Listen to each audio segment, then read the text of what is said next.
Providence House has been in this county for nearly 40 years now. We address a problem that's generational in nature, and so what happens is children who grow up in violent homes then perpetuate that violence as they become adults. So our goal is to try to intervene in the dynamics of domestic violence so that a learned behavior isn't repeated into our next generation of children. So we work with survivors of domestic violence, and there's no other agency that just focuses on DV survivors. And so the folks that work here are specialized in that field. And so when we have families that come in, when we have children that come in, the therapists on staff here, they understand domestic violence, they understand trauma, they understand how someone might cope and be in that situation. And so the team that works here, we're able to really specialize and set treatment goals that are appropriate for the trauma that the survivors have witnessed and experienced.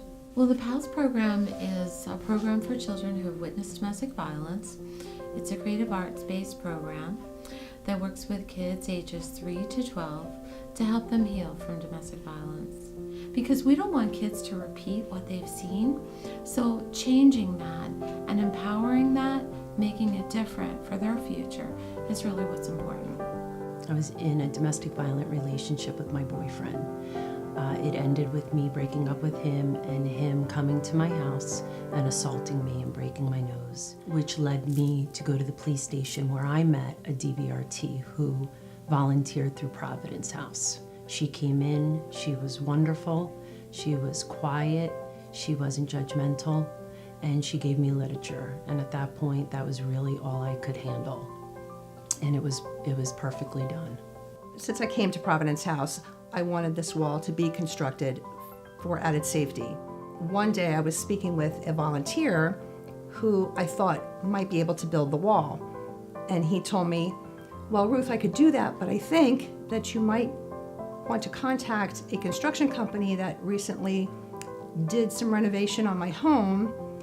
And I said, oh, who would that be? And he told me it was Nuss Construction.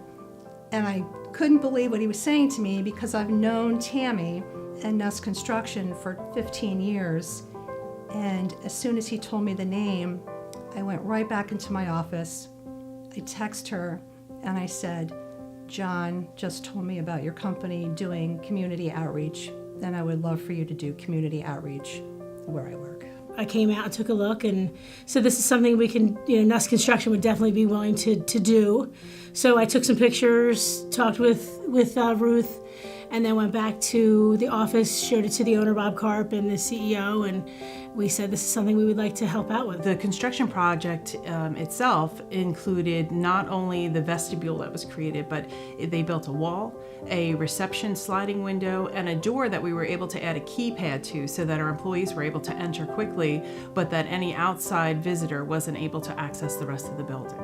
They built my wall. Mike was wonderful in building the wall, and since the wall has been built, it has been a godsend. After it was built, staff came up and they would pay homage to the wall. We are just so grateful to Nuss Construction for this donation. When you're a nonprofit that charges no fees for your services, everything's for free. When a victim of violence and their children comes to us, we provide them with the food, the shelter, the therapeutic services, the counseling, everything that they need, all the barriers that keep them from being safe. It becomes very difficult to administratively do some of the other things that you want to do that cost money. And so we are just so grateful that we had a construction company that was willing to come forward and help us address a safety need that had been a concern of ours for quite a while. My life has changed so dramatically in the past 3 years that I now can go out and help other victims. I am now a DVRT specialist myself, so I go and volunteer. I'm called to police stations, and I get to sit with the victims, and I get to give them the literature and the comforting and that quiet support that I was given 3 years ago. The program is to give us tools to educate and to move on and not make the same mistakes. Really to take a step back and do a moral inventory of yourself as well. You are never the reason for abuse, but why are you there? It gives you tools to think about how can my life be different? And these are life-changing tools that these women give here. The support that they give, the education that they give, it changes lives. So what I'm doing is what I'm supposed to be doing. That shows how much this program works.